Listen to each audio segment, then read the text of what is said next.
Hey YouTube, back to the fuel pump issue. I've been riding on a daydream. The last video I was talking about how I was going to get a new pump, and I didn't know when it was going to be delivered. Well, it got delivered today. I'm going to open that pump up and take a look at it because it feels really solid. So much so that as soon as I took it out of the box, I almost made that decision 100% at that point that the old fuel pump that I repaired, this one here, wasn't going to go back in, and I was going to keep it as a spare down the road in case something happened. However, I still want to open that up and take a look at it. Now, this is where things get tricky with auto parts. I am going to be disassembling this thing and taking a look at it, so if there is an issue, warranty-wise, there might be a problem that I took it apart. So this is a Carter fuel pump. It's well-known, Carter, as far as the brand. Again, as I mentioned last video, Carter made carburetors for the performance industry and, of course, some factory applications. But this is something that I've never messed with before, is the Carter brand as far as electric fuel pumps. Other than when I worked at Summit Racing, I used to sell Carter every once in a while instead of a Holly or a Mallory fuel pump. That was before all these other manufacturers came into play. But I'm going to go ahead and take this out of the box so you guys can see it. I already kind of took a peek at it. The first thing that I noticed on this was the gauge of wire is much heavier than what came with that other fuel pump. Again, I changed the wire that's on here now. This is a factory Ford wiring, and you can see, or maybe you can't see, but the gauge is real close to the same. So that makes me think that they're concerned about how much voltage is getting to the pump at least, so that's good. It doesn't have a Phillips on here. This has a Torx, so I'm going to go ahead and pull this Torx off, and then I have to carefully pull these tabs back without breaking them or anything to pull this pump out, because I really want to take a look at it. Now, to go off a tangent just a bit as we're taking this thing apart, one of the things that I talked about with one of the campers at the campground that we were at there down at Dale Hollow was bringing my tools and doing repairs and stuff like that. At that point, I made a proclamation to the person that I was talking to about how I felt about tools and being a mechanic. Of course, they mentioned that maybe I should do that whenever we go full-time, because there's always somebody in need at the campground, and they at Camper Host are always approached saying, hey, who can I call to get this fixed or this looked at or this straightened out? They said that it'd probably do me pretty good to be able to do repairs on the campers whenever we're out camping. And actually, a couple of subscribers here have made that comment saying, you know, that's something you should do. Let me talk about tools though real quick as I grab a specific Torx set that I had for Briggs & Stratton engines, which I'll use to take this Torx screw out on this fuel pump. You know, it's not so much having the know-how of getting something done, because there's a lot of things that I know how to do and how to repair. I'm just lucky. It's just one of those things that I just have the ability to see something and kind of figure out how it works. As far as when I was a bowling mechanic, I told those guys, just let me sit in the back and look at the machines for a few days and I'll figure them out. I don't need a manual, I don't need a book, I can just figure it out. Let me just look at it. And after a couple days, I started to get the hang of how everything worked. And again, it's just lucky. Everybody's blessed with something. You know, some people are really good with numbers. I'm not so much.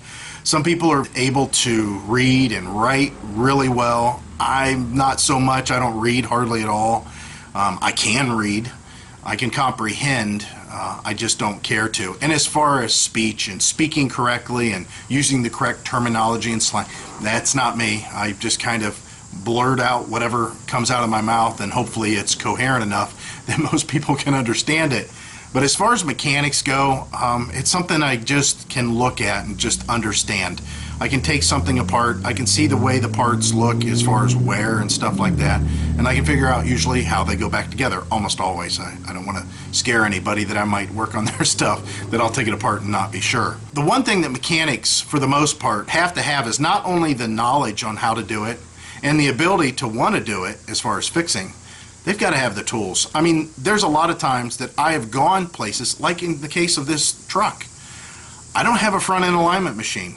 I could probably do it eyeballing and stuff, but I needed some precision measurements. I wanted it to be done exactly right. So I had to go to a mechanic that had the tools, a mechanic that had an alignment shop, or an alignment machine, I should say. That's the same with a lot of stuff that I do. There's a lot of guys that come here and they don't even realize like their RPMs are off on their mower. Well, I have an RPM gauge. I can set it. I can usually set it by ear, but if I think that there's a problem, or if they got a weird muffler system on there or something, I can tell right away. It's the same with setting air gaps. I mean, those are feeler gauges. If you don't have a feeler gauge, you can kind of get away with a card, a business card, something like that, but it's nice to have the tools.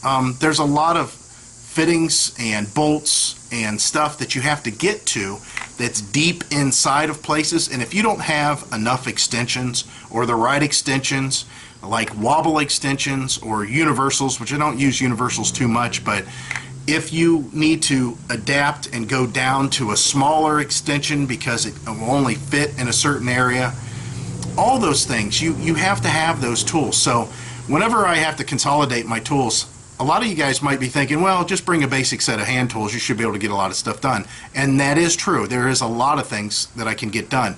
But there's a lot of specialty things that I may not be able to get done because I don't have the specialty tools that are needed. Still, with that said, I can lose half the tools that are behind me and do almost all the jobs that I need. So let's get back to what I was doing and opening this thing up. Okay, so I have a couple tabs that have broke on here, but I think for the most part it's still going to hold. We'll go ahead and pull it apart. Yeah, and I can tell right now that this lower reservoir is a much better design. See how deep that well is inside there? That's because this thing is riding on it and holding it in place. What a spectacular design. Now I got to get this thing back together because I know this baby's ready to go. This is not bad at all. Kudos on their part, because it could be much worse. We'll have to say though, there's a lot of rough plastic that's inside here. Little plastic elements that could be falling off and getting inside the fuel pump screen. Not sure what's going on there. That could have been handled better. So it's all latched together, and I'll go ahead and put a wire tie or something around this to keep everything a little bit closer in place, because I did screw around with the tabs, but definitely a better design. Most definitely going in the truck. So kudos to Carter. This is a pretty good pump. So like I said, rain's coming in today. Even though the weather's perfect, I just can't do it. I can't take that chance. So we'll pick this up at another time, and hopefully we'll have this thing tore apart whenever I start putting it back together, so you guys don't have to watch all that boring stuff. Just wanted to touch base as far as RVing and homeowning. Now, a lot of you see RV channels like ours, and all you get to see is us working on our RVs, because that's what the channel's about, basically, is RVing. Well, a lot of you think, oh man, I'm going to be repairing my RV all the time. Well, there's a good chance that you're going to have to do maintenance on your RV at least, and if you don't do the repairs, you're going to have to pay somebody to do the repairs, and it's going to get awful expensive. But as far as RV repairs compared to home repairs, I just wanted to do this video to let you know today I'm doing a home repair. Now, the funny part is when we went camping, I had a problem with some water pressure, and I think that I messed up my check valve, possibly, in the water pump. And it's not a big deal. I'll just put another check valve on it or in it, or replace the pump, because I had plans for an aftermarket pump anyways. In the meantime, whenever you're thinking, oh, it seems like that all you guys do are working on RVs, well, guess what? Not today. I'm working on my house stuff. Look at that. Yeah, this is the water pump that we used to have in the house, and we keep it as a backup. Well, the one inside the house is starting to act up a little bit, so guess what? I'm going to this backup today. So it's not that you have repairs in your RV any more than you would your house. It's just on these RV channels, you have a tendency to see a lot of RV repairs. So I wanted to show you a home repair that gets done, and I've got a ton of them. that I'm always doing. It's just on my RV channel. I don't think that I should be showing those so much. I might mention them, and like this, I'm kind of mentioning it for a reason, and that is just because you own an RV, you're not going to have any more or any less repairs than you would if you had a home. It's just a different type of repairs. Well, yeah, I also wanted to touch base on how awesome the weather is. Today it's 87 and the dew point 72, and it's just incredible. I definitely need to be in a tropical climate. I'm just that type of a person, and I love this. Heidi was saying, oh, you're crazy, why are you going outside and work today? Well, I had to tighten the exhaust on the truck. I definitely need to do something more permanent underneath there, because double nutting the header bolts just ain't getting it. And also I had to work on this pump, which I'm in the garage for the most part, but there's not a lot of sun out, and there's a breeze, and the sun's trying to peek through, but also storms look like they're trying to pop up, so we'll have to see who wins out, the sun or the storms. I'm thinking the storms are going to show up here eventually. But yeah, just wanted to give you the weather update of today, and again, we'll pick this up whenever I've got this fuel pump issue straightened out on this truck, which we got a few days for that. Alright, so it's been a few days since I gave you that last update. Excuse me. It's been raining. We got a break in the rain. It's about 78 degrees today, which it's not warm at all. The dew point's about 70. So I thought I'd try to come out here in between raindrops and get this tank off the truck so I can replace the pump, or at least see what's wrong with this other pump that I replaced right before we went on vacation. So it's only got, you know, basically, I don't know, 1,000 miles on it at the most. I don't even think that. Yeah, I guess it'd be a little over 1,000 miles. It'd probably be closer to about 1,500 miles now I think about it.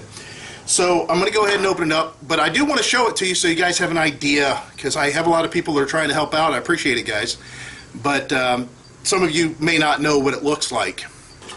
So here's the pigtail that goes, or is part of, the sending unit, or what they call the hanger.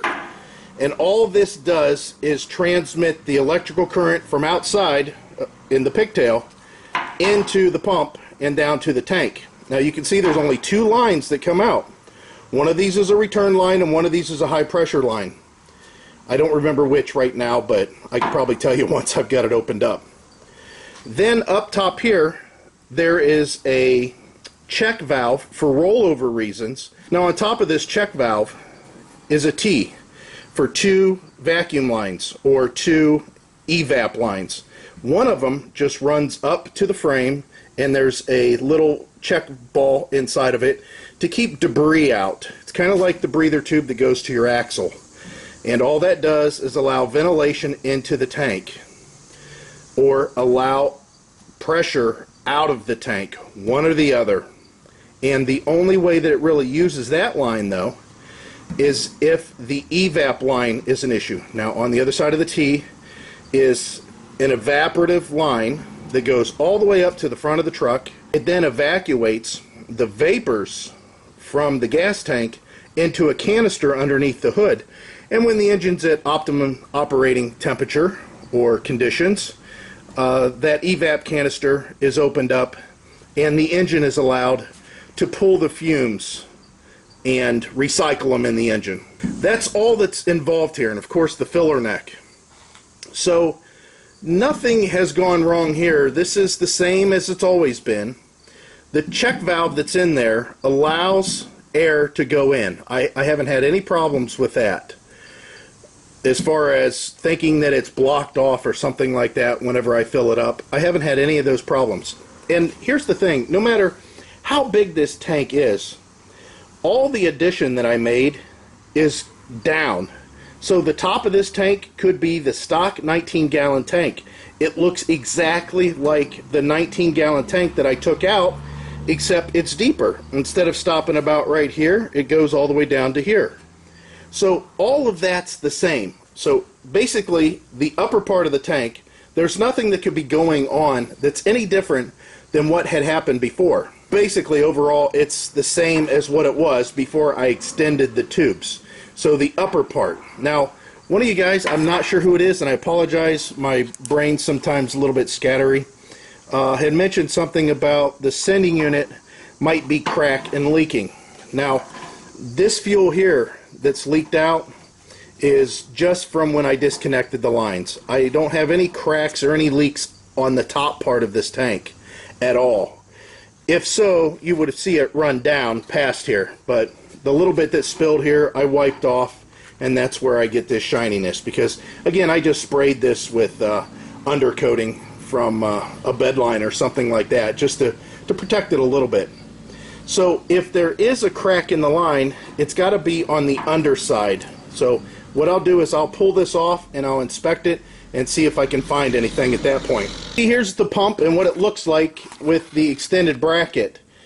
Now, all this does is just offer some extra support. It's not necessarily needed. But here's the lines here. As far as the fittings leaking, highly doubt. As far as this leaking, the only place it could be cracked is up where it's mating against the sending unit itself. But at this point, what I'm going to do is I'm going to open up this fuel pump, and I hope there's something that stands out immediately. Alright guys, so just as I thought, for whatever reason, these other inexpensive pumps, you can see, or maybe you can't, I'm not sure, I'm going to try to get this in camera as best I can, this little ridge. Let me get something to point so I'm not putting my fat finger in the way. Let me try to steady the camera too for you. See this little ridge on the seal right here? And then there's one on this side too. That tells me that this thing was cockeyed inside the hole that it was supposed to be. And it's just like the other one. Again, this rubber is supposed to sit up inside that hole right there. And I'll show you what it should look like. It should be just about like that. So the fact that that seal has ridges on it, lines if you will, tells me that that thing was jacked in there sideways, something like that there. So although it was sealing, it wasn't sealing the way that it should be. It's just amazing that I've had two pumps that did the exact same thing, and it was after refilling. So I don't know if there's additional pressure that's being exerted or something like that that's causing the pump to want to push out, which it could be. It could be that there's some sort of a pressure that's building up whenever I fill the tank and it expands that's causing these pumps to push out, but the fact that there's nothing really holding it in place tells me that there's an issue. So without leaving anything to chance, I went ahead and called Carter, the people that I bought their fuel pump, and talked with their tech line. Described my problem, told them that I've had two previous pumps prior to theirs, and told him what the problem was. And he said there sounded like there was some sort of a blockage. And I said, that just doesn't make any sense. I don't know why there'd be any kind of a blockage, because the truck runs, there's not a problem. It seems to happen after I fill it up. I don't know if there's something going on with that. I explained the whole thing, and nothing really keyed or cleared, an answer for him either. So I went ahead in full disclosure and told him, hey, I did extend my lines going into this fuel pump module, and just out of curiosity, if those lines somehow bottomed out inside the fuel pump module, even though the one line, the one hard line that's here, is meant to keep it from bottoming out, I said, would that cause that seal to push out that's on the other two? And he said, absolutely, without hesitation.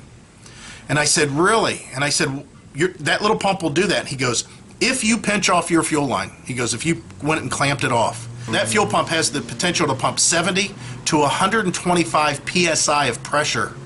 And he says that little seal does not have a chance whatsoever of staying in place. Well, that might be the answer. And for whatever reason, this thing might have moved around and caused it to where it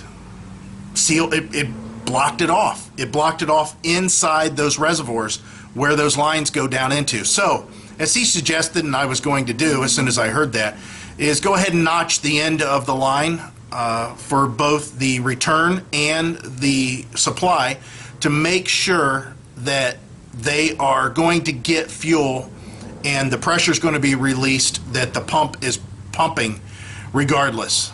Okay, just so you guys know, this is what notching looks like. That way you can see if it bottoms out, there's still a place for fuel pressure to go. Same here. Of course, that's a smaller line, so it's going to be a little bit smaller V. Then, of course, everything's smoothed out real nice, so we don't have any problems pushing in through the seals. So now let me go ahead and fabricate a bracket, but I got to put it together for that. Alright guys, so here's my tailgate protector that came on this truck when I first got it. And I'm not a big tailgate protector fan. I pulled this off of the tailgate and we put it out for a yard sale for $1. But it didn't sell, and I didn't want to get rid of it because it is non-corrosive metal. It will last a long time. So that's what I did. I trimmed a piece out here. You can see it's missing. And then went ahead and cut it down the length, straightened it out. It had a little bit of a curve to it. Now all I got to do is just put that in here. Now, put that just like that. And drill holes. We'll go ahead and drill holes and make that the bracket. All I have to do now is just connect the wiring, but you can see that bracket's in place and snug down. And that thing's not moving at all. It's definitely not going to flex anymore.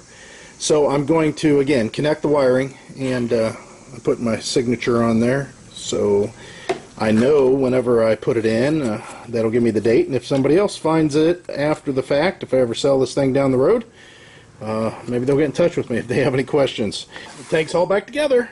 And now the good stuff. And that's me getting underneath there and manhandling it up inside the truck. It just takes a little bit of finesse, and you do have to have a little bit of strength because it's there's a little gas in here still.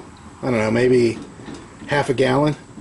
But I'm getting pretty good at putting this in and out because it's been done so many times. Yay! It's all done. Well, not really. I got to put the hitch back on. See that sitting here? But I have to go get new nuts. These things are just destroyed. They came off with the impact, so I know that they're not holding the way they should. So new nuts, and I will put the hitch back on at that point. But as far as the fuel pump, it sounds good. But then again, it sounded good 3 weeks ago. And it sounded good 7 months ago. Oh, I think that I fixed it though. I think that I found the problem, and we'll find out right away because after I get cleaned up a bit here, I'm going to drive over to the gas station if the prices are low enough, and I'm going to fill up the tank. That's right, top it off. Make sure that I don't have anything leaking up top. Maybe I didn't seal the hose off or something going, for the fill. I think I got everything, but filling it up will tell me. And hopefully it gets real hot like it had in the past, so that expansion thing happens, and if there's an issue, I'll be able to pinpoint it. And as always, guys, hope to see you out there. Bye.